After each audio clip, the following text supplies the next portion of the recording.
Do carrier pigeons count? Is the juice still worth the squeeze in that case? That's only really up for you to decide, but I'm not playing ball with those kind of people. I love your protection. Is this all I get though? No, I would give you more than that. How much more? The big question that a lot of people are wondering, what about your crypto assets? Yo, I'm Brendan. What if the worst happens and your investing brokerage goes out of business? Is your money gone? What happens if some of the money is sitting there in cash? What exactly are the kinds of investments that are or aren't protected? What about crypto? What about futures? What happens if you have multiple accounts? I've been asked this question a lot, and I've not known the answer myself either, and so now it's time to finally answer this question once and for all so we know if we have protection for our investments or not. So let's talk about what actually happens whenever an investing brokerage goes out of business. This doesn't happen all that often, and there are protections in place that we can probably count on, but we shouldn't need to count on them because a lot of the time, whenever a brokerage is going out of business, they know. They can tell us and they can say, hey, you should transfer your money out. Or they'll say, hey, we're going to actually transfer your investments over to this other brokerage because we're not going to be a brokerage anymore. So they need to go over somewhere else. Or of course, you have the option to withdraw them. And really, this is ideal. Like, we don't want to have to go hunting around for lost money if we don't have to. The most reassuring thing for us to remember is that when we're investing in securities like stocks or ETFs, we own the investments. They are ours. So even if the brokerage itself does go out of business, our actual investments are held at kind of a separate entity called a custodian,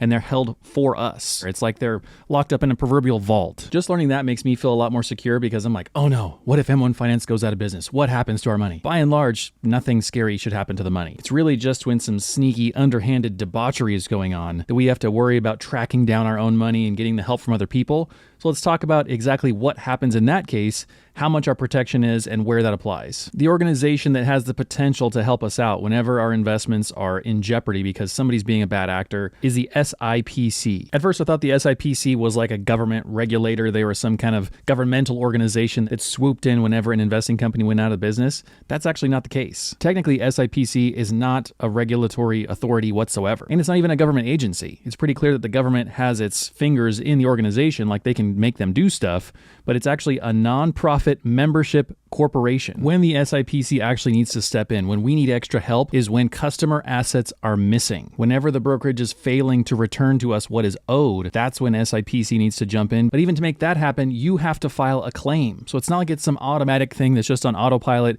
and somehow they're monitoring everything so closely to know, okay, these 100 accounts haven't gotten their money back, something's fishy. So you have to be aware enough to say, look, they're going out of business. I should have gotten my money by now. I'm not. Now I need to send a written notice to the SIPC to say, hey guys, I need you to step in. I need some help here. Yeah, it says right here, you must file a claim to receive protection from SIPC. So how much protection can we actually expect? What does this mean for us? How much of our money is protected? And what kinds of investments are protected? This is what the SIPC actually protects. Hang with me because at first it seems confusing, but it's really not. First off, SIPC protects against the loss of cash and securities. Your kind of run-of-the-mill stock market investments, things like stocks and bonds, a lot of ETFs, a lot of mutual funds. The vast majority of them, I would say, as long as those kinds of investments are held by a customer at a financially troubled SIPC member brokerage, so the brokerage itself has to be associated with the SIPC, they got to be a member of it, then you get this coverage. I know it sounds by my tone of voice, there's a lot of like caveats there. I just want it to be clear that there is a chance that if you invest with some kind of lesser known,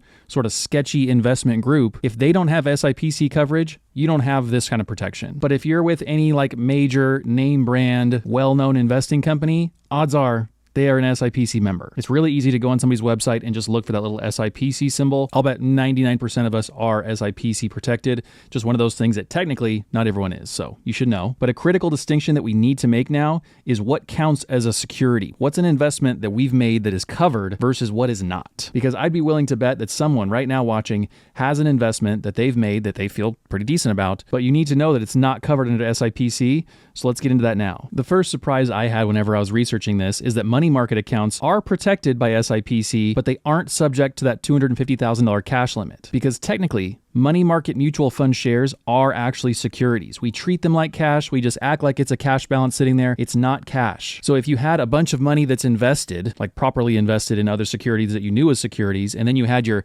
cash over here in a money market account, those are actually in that same chunk. Those are both that $500,000 limit, if you will. The main kind of security in terms of the things that we're familiar with and that we actually want to count on being covered are basically stocks and bonds. Those are like the most common ways for us to think about how we're investing and what's actually covered.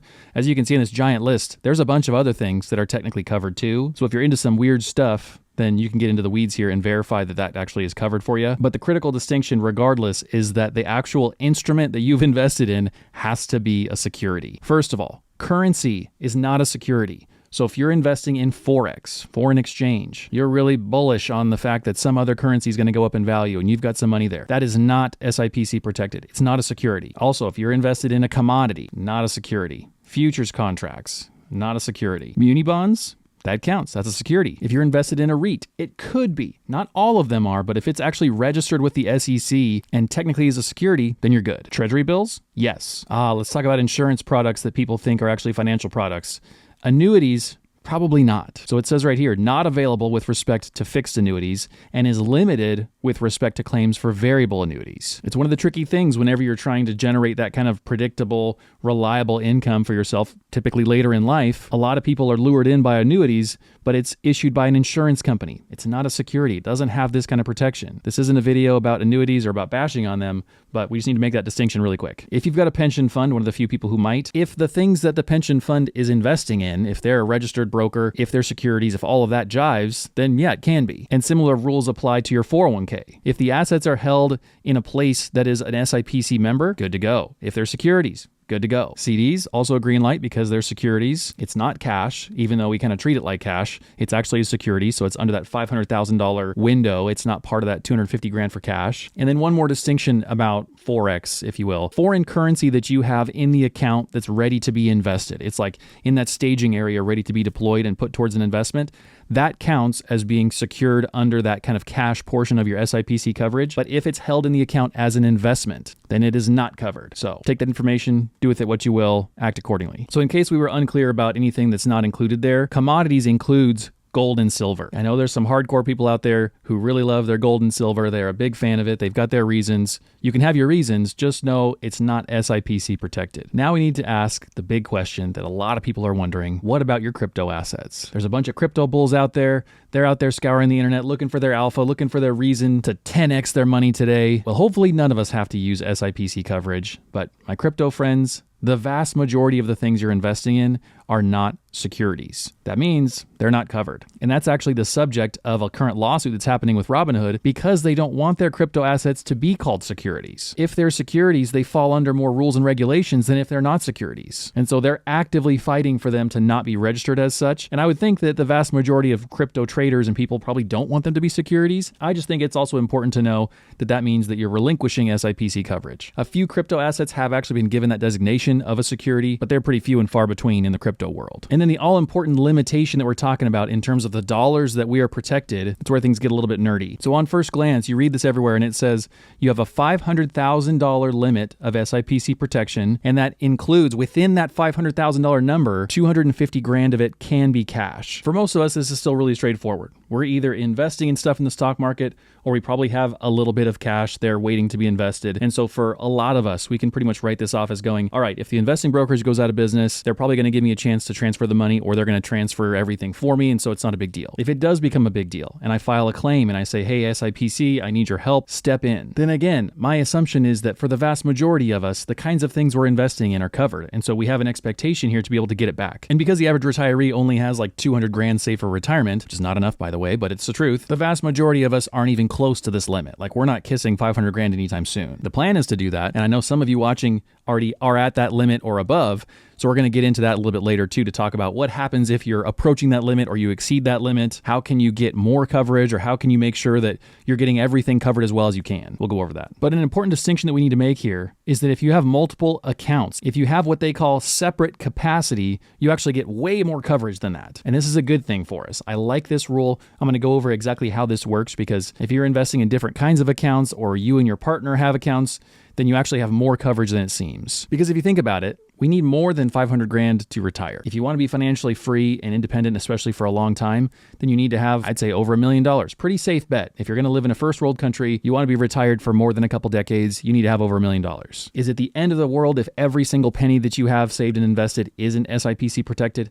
No, it shouldn't be. I mean, the brokerages should go out of business in a way that helps us to maintain our own investments. They should just transfer it to somebody else or give us a chance to choose where to transfer it. So it shouldn't be something that we're relying on, like critically, for our financial well-being. well-being, but it's nice to have. Hopefully it's one of these things that it's nice to know that you have it just in case. You never have to use it, like a fire extinguisher, like an airbag in a car. Good that it's there, good that we're ready. Hopefully we don't have to touch it. I'll save you the trouble of having to dive into a bunch of different resources to figure out exactly what a separate capacity means and summarize it for you here in the next 2 minutes. Think of separate capacity as like a bucket that is protected. Let's say this is one separate capacity bucket of upwards of $500,000 of protection from SIPC. Thank you, SIPC. I love your protection. Is this all I get though? And SIPC says, no, I will give you more than that. How much more? Well, the fantastic thing is, each of these things are separate capacities. So if you have an individual brokerage account, that is one capacity. Then if you have a joint account with somebody like your spouse, that's another separate capacity. So now you've got 2 buckets. You've got a total of $1 million of coverage. Then for most of us, we don't have an account at a corporation. We don't have an account for a trust. Most of us, some of us do. If you do, they're separate capacities too. But a lot of us would have something like an individual retirement account. So if you've got your brokerage account, a joint account, and an IRA, now you've got 3 different separate capacities. You've got $1.5 million of coverage, and a Roth IRA is a separate capacity. So if you literally had $3 million all in one individual brokerage account, you'd be missing out on the vast majority of your account being covered. But if you had it broken out into these different kinds of accounts, then odds are 100% of your money could be covered. And then my big question is, okay, well, what if I have more than one IRA? What if I have more than one brokerage account? They're individual accounts still, but like for me, I've got a brokerage account at Webull, another one at M1 Finance, another one at Vanguard, another one at Robinhood. Do I have to combine all of those together and put them all into one bucket, or am I given separate buckets for each brokerage? Well, thankfully, I found the answer. Yes is the answer. The official answer is generally every firm that is liquidated in a separate proceeding. So this SIPC protection is determined and available separately from that liquidation. So think of it this way. If there's 2 different liquidations happening with 2 different brokerages, you've got those as kind of isolated events. Each one counts as its own event for you, its own proceeding, its own liquidation process, which means you've got full coverage on each one. Now that would have to be like a really crappy situation if you had multiple brokerages and both of them not only are going out of business, but they're also failing to give you back the investments and cash that you're owed. That would be a really once in a blue moon situation. And until doing a bunch of research for this video for you, I didn't even realize that was the case because I thought that SIPC was involved way more often than it sounds like they really are. Oh man, what if some kind of investigating happens and a bunch of brokerages go under? Then it's going to be this huge pain. Well, as it turns out, we have a lot more coverage than I initially thought. I think there's a big opportunity here for people to be confused about what SIPC does and doesn't cover, like what kind of events mandate the involvement of SIPC. Something that people probably assume way too often is if the value of your securities goes down, there's no protection there for you. There's no guarantee that the things that you invest in are going to maintain and hold their value because the fluctuation of their value in the market is just part of what it means to be investing. And so SIPC basically says if the value of your securities go down, sucks to suck. There's also a big differentiator here in terms of fraud. So if the fraudulent transfer of my securities is happening, SIPC is involved. If I'm not getting the things that I want to get in terms of my money being moved, then there's a chance that they're involved. But if the issue is non-custody related fraud, so for example, if I get sold worthless stock or worthless securities, things that I was tricked into by some kind of marketing scheme that says, oh, this is going to be so great, and it turns out it's actually worth nothing, again,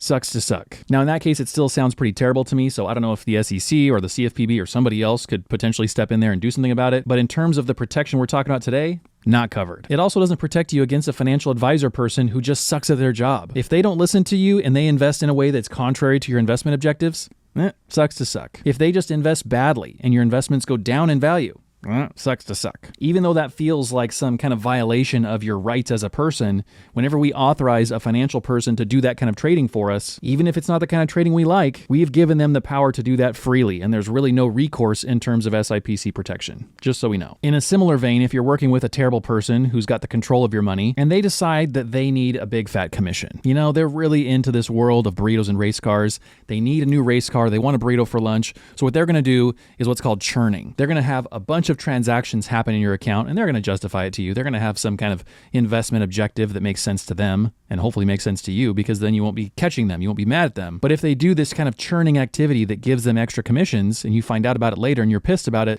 don't come crying to SIPC. There's no enforceable action there. And of course, any kind of investing that you're doing that's in some kind of brokerage, some kind of marketplace in the world, if that place you're investing is not an SIPC member, forget about it. I've seen some new marketplaces out there that are definitely not SIPC members. I could create a market today for buying and selling, private owned chapstick. And I could have a whole system for that. And you could invest in Burt's Bees and you could do all of this stuff on my platform in my market. But because it's not a security and because I'm not a registered SIPC member, you don't really have any recourse if I do something really shady. So be really cautious. If you're going to invest in some new, unproven, unregulated platform, then do that full well knowing that they could be taking advantage of you and you might have basically no recourse against them. Is the juice still worth the squeeze in that case? That's only really up for you to decide, but I'm not playing ball with those kind of people. I think one more line that's worth drawing here is the difference between SIPC coverage and FDIC coverage. So think about it this way. The SIPC protects securities, S for securities. The FDIC protects kind of banking related stuff, deposit account owners. So you have to fork over your cash. The F in FDIC